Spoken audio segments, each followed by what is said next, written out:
Olá, nós cumprimentamos a todos com a paz do Senhor Jesus. Este é o nosso programa Momento do Direito, o qual gravamos aqui nos estúdios da TV Manaim, na cidade de Vila Velha, no estado do Espírito Santo. É um prazer ter a sua audiência. E hoje nós vamos falar sobre um tema muito importante dentro do direito e principalmente acerca das relações comerciais, que é acerca dos contratos. E para falar hoje sobre contratos, nós convidamos aqui o doutor Isaías Diniz. Doutor Isaías Diniz é advogado, especialista também em direito contratual e é pastor também da Igreja do Maranata. Doutor Isaías, é um prazer tê-lo aqui conosco no nosso programa. Doutor Rodrigo, agradeço pelo convite, agradeço pela oportunidade de estar aqui e hoje nós iremos falar sobre contratos, que é um tema muito relevante para todos e para entendermos o que é o contrato, quais são os riscos, os cuidados que nós devemos ter. Então, creio que será um programa muito importante para todos nós. Doutor Isaías, acerca dos contratos, o senhor poderia fazer um arcabouço histórico de onde surgiu, né? Como que se formou os primeiros contratos, é importante os contratos hoje também dentro daquilo que é o ordenamento jurídico brasileiro? Doutor Rodrigo, os contratos, eles inicialmente eram verbais.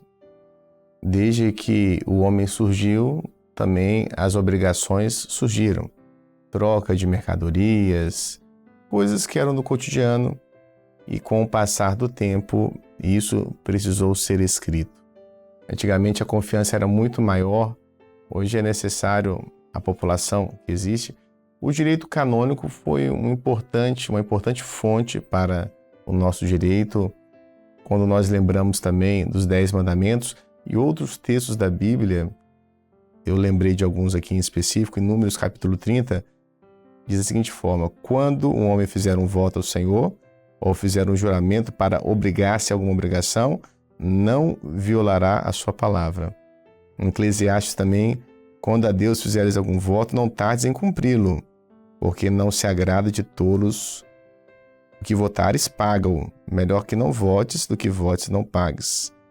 No Salmo 15, aquele que mesmo que jure com dano seu, não muda. E por fim, Mateus capítulo 5, também fala da mesma coisa. Não perjurarás, mas cumprirá os teus juramentos. Como é importante para nós como servos de Deus cumprirmos aquilo que nós prometemos. Aquilo que nós nos obrigamos, não tarde em cumprir. Então, de uma forma simples, podemos pegar códigos que eu falei, talvez Código de Hammurabi e tantos outros códigos que ao longo da história influenciaram o direito que nós conhecemos hoje e também principalmente a nossa relação de sermos fiéis naquilo que nós pactuamos. Doutor Isaías, importante a gente saber que tem essa previsão bíblica, né? O que a Bíblia, né, nos diz, né, acerca da fidelidade nos contratos. Interessante, doutor Rodrigo, que em Romanos 1:31, a Bíblia nos fala sobre pessoas que são infiéis nos contratos, que são desleais, que são irreconciliáveis. Então, este versículo aponta muito para os nossos dias sobre pessoas que são infiéis naquilo que se cumprem a comprar ou a entregar. Então, por isso que nós iremos estudar hoje, quando há essa quebra contratual ou quando pessoas são infiéis nos contratos, quais são as precauções que nós precisamos fazer para nos prepararmos melhor para o contrato, que é algo tão diário e todo mundo lida todos os dias, contratos verbais ou contratos escritos. Nós sabemos, doutor Isaías, que existe essa previsão também, né, do contrato ele ser verbal. Mas o que a pessoa que nos assiste hoje em casa, quais os cuidados que ela tem que ter na hora que ela for celebrar um contrato? Então, doutor Rodrigo, o contrato nós não sabemos, mas quase todas as relações do nosso dia são contratos verbais. Sim. Eu vou lavar um carro, olha um contrato, no qual eu pago um valor e recebo um serviço. Eu vou almoçar, eu vou comprar uma roupa, então eu pago um valor, recebo. Então, tudo isso é um contrato. Mas por que nós precisamos escrever situações mais complexas ou valores mais relevantes? Porque o contrato escrito, ele nos fornece uma prova concreta dos termos acordados. Maior segurança. Sim, e ele facilita a resolução dos conflitos, porque senão fica a sua palavra contra a minha. E o contrato escrito, ele detalha claramente as responsabilidades de cada parte, o que pode evitar maus entendidos, como isso pode ser resolvido no futuro, como será a entrega. Então, o contrato, ele é muito importante para que nós possamos ter clareza naquilo que nós estamos contratando. E quando a pessoa ela for contratar, seja um serviço ou também firmar um outro contrato de compra e venda, o que nós devemos analisar neste contrato, Isaías? Nós devemos analisar, primeiramente, as cláusulas e obrigações dos contratos. Alguns contratos têm letras tão minúsculas. É muito comum, inclusive, a gente ver isso, né? Contratos com letras bem miúdas, né? Então precisamos observar quais são as partes, quais são as obrigações, então quais são os direitos, quais são os deveres, o que cada parte vai cumprir, quais são as consequências se eu não cumprir, se de fato o objeto é lícito, se é possível, se as partes têm capacidade para negociar. Certa vez lidamos com algo que eu nunca tinha lidado ainda, de um rapaz que se obrigou por algo, mas depois nós fomos pesquisar a vida dele, ele foi declarado como um insolvente civil. É isso. Nós estamos acostumados a ver empresa que decreta falência ou pede a recuperação judicial, mas esse rapaz, ele era um insolvente civil e foi declarado por sentença que ele não pode assumir atos negociais, vender ou comprar. Então, foi um prejuízo que o cliente teve por não pesquisar um pouco mais sobre quem era aquela pessoa com a qual ele estava contratando. Só para a gente fazer um parênteses aqui, o insolvente é aquela pessoa que ela tem mais dívidas do que patrimônio, né? Então ela não pode garantir aquilo que seria o resultado, né, da sua obrigação contratual ali, né? Sim, exatamente. E, doutor Isaías, dentro daquilo que é a sua especialização em contratos, o que você pode compartilhar conosco acerca da importância de você celebrar um contrato justo, um contrato que seja bom, né, para ambas as partes? Então, Rodrigo, dentre as especializações que eu fiz, uma delas foi em contratos. A gente fala, mas contrato é algo tão simples?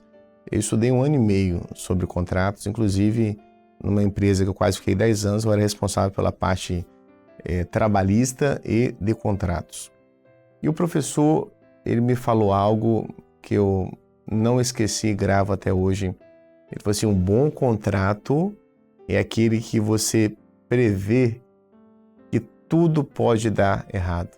Exatamente. Se você conseguir prever todas essas situações, será um bom contrato. Porque se tudo fosse dar certo, não precisaria de um contrato. E um bom contrato também, ele precisa conferir direitos e obrigações para ambas as partes. Se é um contrato que beneficia só uma parte, esse é um contrato leonino. Exatamente. Não é um contrato justo e, inclusive, ele pode ser até invalidado pela própria justiça. Então, ele pode gerar ali um desequilíbrio contratual. Então, não tem sentido num contrato eu ter só uma pessoa que responde ou só no inadimplemento dele que vai ter multa. Então, as multas, o prazo, tudo precisa ser... Esse é um contrato justo. Então, temos que prever. Se não der certo, se a pessoa não entregar no prazo, se for necessário me devolver algum valor, como que eu faço isso?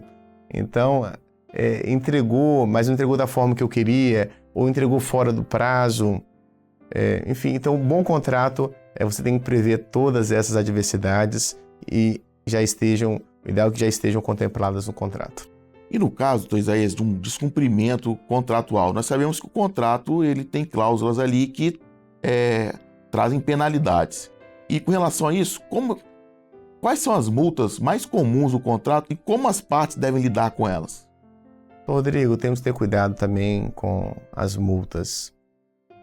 Interessante quando nós pensamos na justiça, a multa de um acordo trabalhista, às vezes é 50%, Sim. 100%. Já quando passamos para o civil, é uma multa de 10%. Então, o comum é que tenha uma multa contratual, 10%, 2%, um valor de correção, e ter muito cuidado com o tipo de multa. O ideal é que ela reduza de forma proporcional ao cumprimento do contrato. Um exemplo, eu vou ficar 3 anos no imóvel, alugado, locado. Então, há uma multa, ela não pode ser a mesma do início ao fim. Claro. Então, se eu tenho 1 mês de locação, eu vou pagar, tudo bem, 4, 5, 6 meses de multa. Mas se eu estou no final do contrato de locação, a multa ela tem que ser proporcional, o ideal que seja ao tempo que eu cumpri. Ao tempo restante. E saber que a multa não é para empobrecer uma parte e nem para enriquecer a outra. É para trazer um equilíbrio sobre uma relação que pode ter sido desequilibrada. Então, eu contratei uma reforma, ou ia comprar um carro, o carro demorou a chegar e eu tive que colocar algum carro. Eu contratei uma reforma para eu mudar para um apartamento e demorou 1 mês a reforma, então eu tive que pagar mais 1 mês de aluguel. Então a multa ela precisa ser justa, não é para enriquecer, não é para empobrecer. E o ideal é que ela diminua proporcionalmente ao tamanho do cumprimento que eu tive contratual, porque o contrato, alguns, eu acho que é exceção, há um inadimplemento total. E algum contrato pode ter algum inadimplemento parcial. Então é isso que a multa ela também seja justa e para ambas as partes. É muito importante que a multa ela seja um instrumento ali para você fazer com que a pessoa ela cumpra aquilo que ela prometeu no contrato e não como aquilo que, né, o colega comentou, né, para gerar o empobrecimento de uma pessoa ou o enriquecimento da outra. Né? A multa, né, a penalidade, ela tem que ser justa, ela tem que ser algo equilibrado. Exatamente. Então, através da multa, as pessoas elas não têm que cumprir, porque senão vai ter uma multa. Porque também, se não houvesse a multa, a pessoa poderia repactuar por várias vezes o prazo, sim. Postergaria numa entrega. Então, a multa, ela precisa ter no contrato, porque é um instrumento importante, até digamos de pressão, para que aquele contrato realmente seja cumprido. Algumas pessoas, é o mal do ser humano, às vezes só valorizam ou só se movimentam quando o seu bolso ou quando a sua renda, digamos assim, ela é atingida. E dentro aí, doutor Isaías, o senhor até citou, né, os contratos de locação, e nós vemos que nos contratos existem garantias. E uma das garantias que a gente vê em alguns contratos é da fiança. Né? Se aquela pessoa não puder pagar, um terceiro pagará por ela. Qual o conselho ou qual a orientação que você dá hoje para uma pessoa que ela for ficar como fiadora de uma outra pessoa em determinado contrato? Doutor Rodrigo, ser fiador é assumir a responsabilidade pelo pagamento de uma dívida de uma outra pessoa. Então, se essa pessoa não conseguir pagar, o fiador precisa pagar. E paga o mesmo valor e também dentro daquilo que é a ordem de preferência do devedor principal, né? Exatamente. E além disso, a Bíblia nos ensina. A Bíblia é o manual do fabricante. O Senhor tem tudo para nós no espiritual e para a nossa vida. A Bíblia, em Provérbios 22, no versículo 26, ela nos ensina que nós não devemos estar entre os que se comprometem e ficam por fiadores de dívida. E o texto ainda complementa: se não tens com o que pagar, porque arriscas a perder a cama de debaixo de ti. Então o fiador, quando nós olhamos o fiador, ele corre o risco de perder os seus próprios bens se uma outra pessoa não cumprir com as suas obrigações. Eu não quero assustar ninguém e nem quero também espantar o coração voluntário. Mas olha, doutor Rodrigo, olha que o perigo disso. O devedor, se ele tiver um único bem, a gente fala o bem de família, então ele tem uma única casa. Essa casa é impenhorável. Ela não pode ser vendida para pagamento de uma dívida. Mas, segundo uma súmula do STJ, o fiador mesmo que tiver apenas um bem de família, esse bem pode ser penhorável, para pagamento de dívida oriunda de garantia em locação. Então, o devedor não vai perder o seu único imóvel, mas o fiador pode perder o seu único imóvel. E sabe o que é o grande problema? Muitas vezes a pessoa não quer dizer não. Não posso, fica com vergonha. E não estou falando que não existam pessoas, inclusive, que ajudam e nunca tiveram problema. Mas eu conheço muitas pessoas que lá na frente perdem dinheiro, perdem a amizade, porque depois igual a palavra fala, por que perderias a cama que está debaixo de ti? Então você vai se responsabilizar por uma pessoa e corre o risco de você sofrer o dano daquele inadimplemento.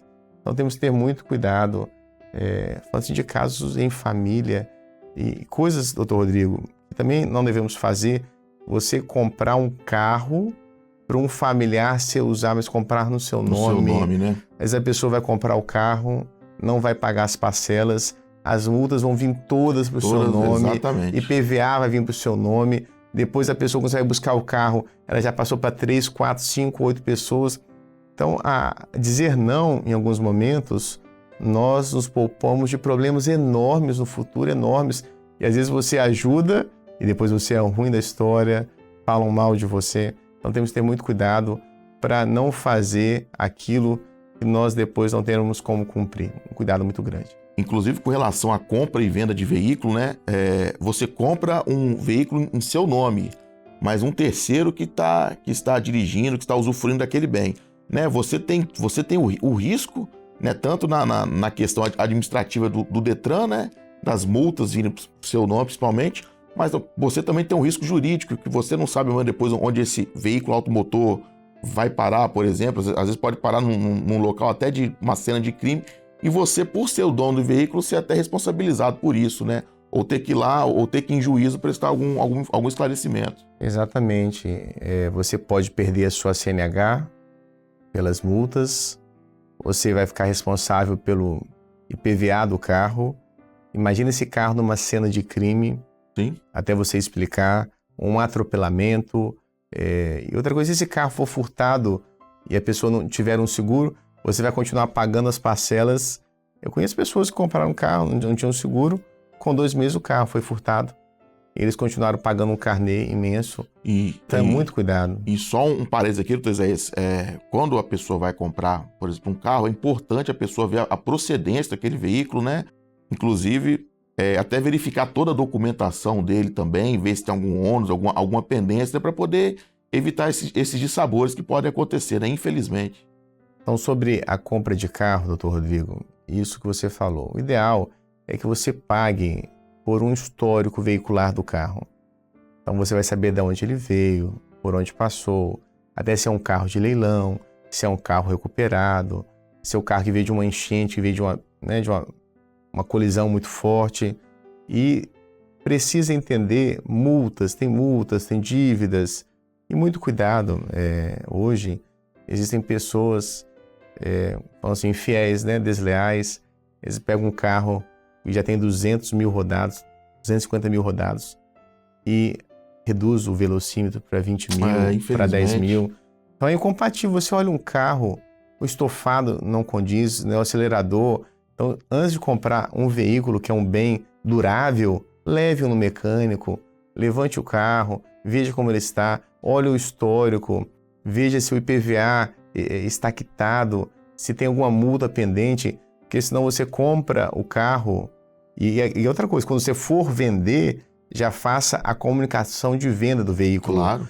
Porque senão a pessoa pode demorar a transferir e você também continua responsável pelo carro. Então tenha muito cuidado ao comprar um carro, redija um contrato para até explicar o seguinte: defeitos, vícios ocultos, o antigo dono não tem, o proprietário não tem como saber, mas coloque ele responsável pelos danos que tem no carro, né? Se tiver algum problema no motor, no câmbio, coisas que ele não tinha comentado. Então, ele tem que ser responsável para entregar o carro para você, ou também, se for o caso, se estiver vendendo, se for o caso, falar que a pessoa fez uma vistoria, que o carro está sendo entregue na forma que se encontra. as revisões foram na concessionária ou não foram. Então é importante que o contrato de um veículo você tenha essa segurança para quem compra e para quem vende. Doutor Isaías, e agora vamos falar sobre a compra e venda de imóvel. Os cuidados com que a pessoa ela deve ter, né? Ela deve observar na hora de comprar um imóvel. Você estava comentando, né, acerca dos cuidados que a pessoa tem para comprar um veículo automotor. E quais são os cuidados que a pessoa tem para comprar um bem imóvel? São bem semelhantes, né? Dada, obviamente, né, a diferença dos bens, até os valores, né? Quais são esses cuidados? Doutor Rodrigo, eu também trabalhei numa construtora por quase 10 anos e tinha muito compra de apartamento na planta, apartamento pronto. Inclusive, doutor Rodrigo, já estou adiantando que vai trazer um programa só, né, sobre esse tema. Então, vou responder de uma forma bem sucinta. Ao comprar um imóvel, nós precisamos verificar toda a documentação do imóvel e do vendedor. Exatamente. Então, peça uma certidão atualizada em relação à matrícula do imóvel. Aquela pessoa que está vendendo, ela é a real proprietária? Esse imóvel está em algum inventário ou há algum registro na matrícula de penhora, de alguma dívida, algum financiamento que o proprietário ele não cumpriu? Então, temos que saber se o imóvel ele está livre e desembaraçado. E pesquise também sobre o vendedor. Ele é casado? Não é casado? Se ele é casado, qual é o regime de comunhão do casamento? Então, para saber se de fato ele pode vender sozinho, se a esposa tem que participar. Tem que participar, né? Se é inventário, muitas vezes no imóvel, existem vários irmãos que são donos daquele imóvel. Então, tenha esse cuidado para saber se o bem ele está livre e desembaraçado. E nós temos uma segurança. Mesmo que ele tenha algumas ações e você está comprando e você pega na matrícula do imóvel e não há nenhuma restrição, então o imóvel ele está livre e desembaraçado. Então também esse é o cuidado da outra parte. Claro. Se você tem uma ação, se alguém te deve e você encontrar um imóvel, então é ideal que seja registrado na matrícula do imóvel que existe uma dívida. Então tenha esse cuidado, avaliar a documentação do imóvel. E além disso, verificar onde o imóvel está localizado. Se de fato um grande problema, muitas pessoas compram um imóvel e ao chegarem no imóvel, a vizinhança é péssima. Ou tem um vizinho que cria confusões.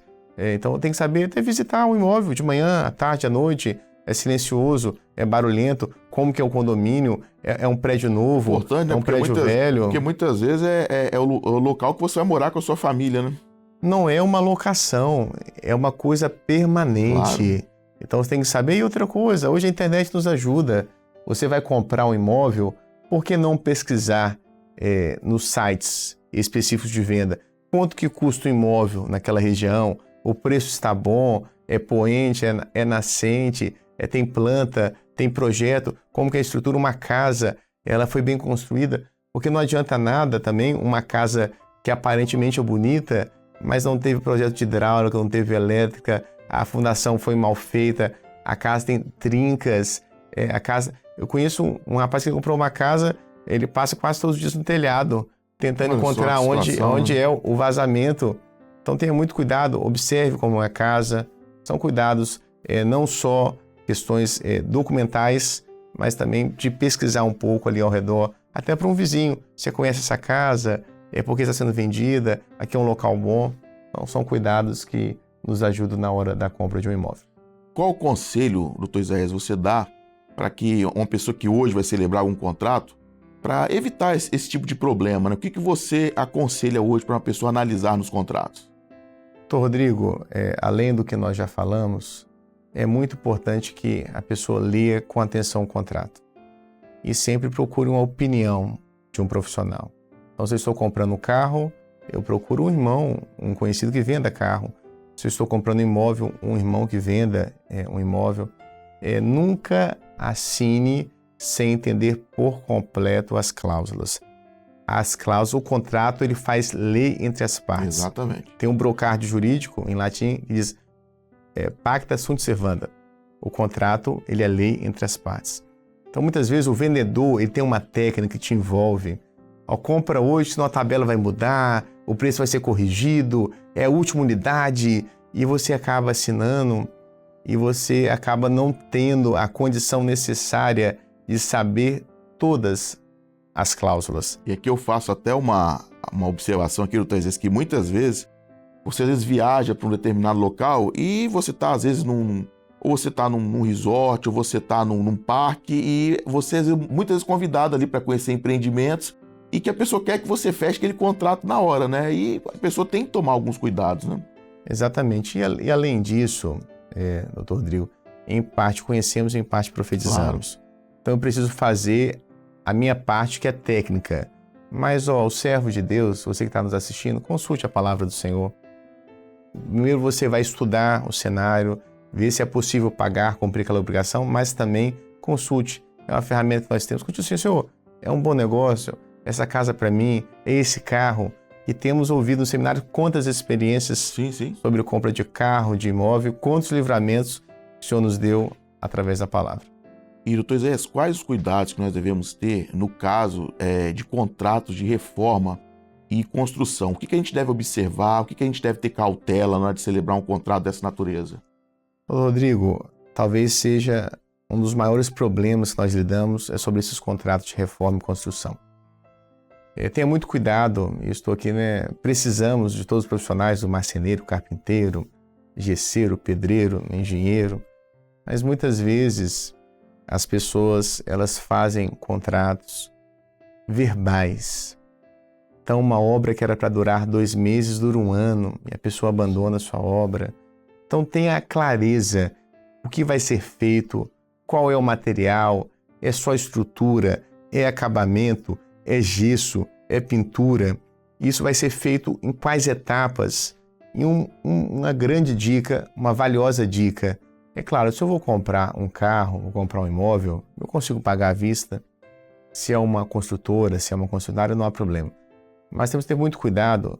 Não é que você não possa pagar à vista os prestadores de serviço, mas o ideal é que eles recebam à medida que o serviço for executado.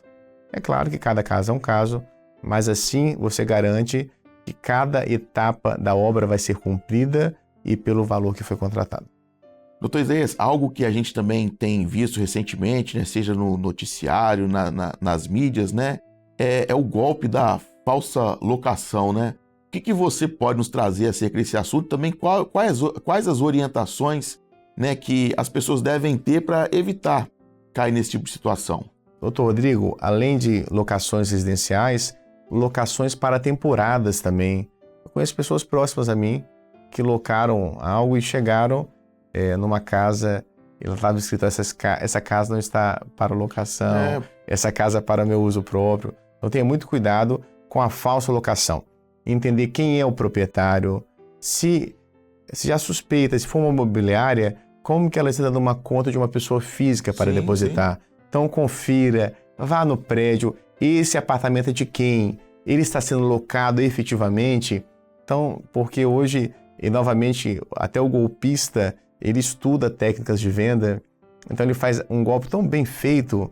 A pessoa acaba acreditando. Um imóvel tão bem localizado, o imóvel dos seus sonhos, um imóvel mobiliado, então você já paga o valor. Tem muitas outras pessoas interessadas, então tenha cuidado, não faça nada com pressa, avalie primeiro, tenha uma segunda opinião antes de fechar qualquer negócio. Pois é, a gente verifica que é um tema muito vasto, né, muito amplo, o qual nós poderíamos aqui tratar, né, por um tempo até maior, né? Então, Isaías, nós gostaríamos de agradecer a sua participação aqui conosco no programa. Rodrigo, eu agradeço, creio que esse tema possa ter contribuído para os nossos irmãos e para todos aqueles que estão assistindo e que assistirão. Contratos é um tema maravilhoso e que devemos ter muito cuidado e sabedoria para lidar com esse tema no nosso dia a dia. Perfeito. Hoje nós falamos sobre a importância dos contratos nos negócios jurídicos. Conversamos com o Dr. Isaías Diniz, agradecemos a sua audiência e até em breve no próximo programa. A todos, a paz do Senhor.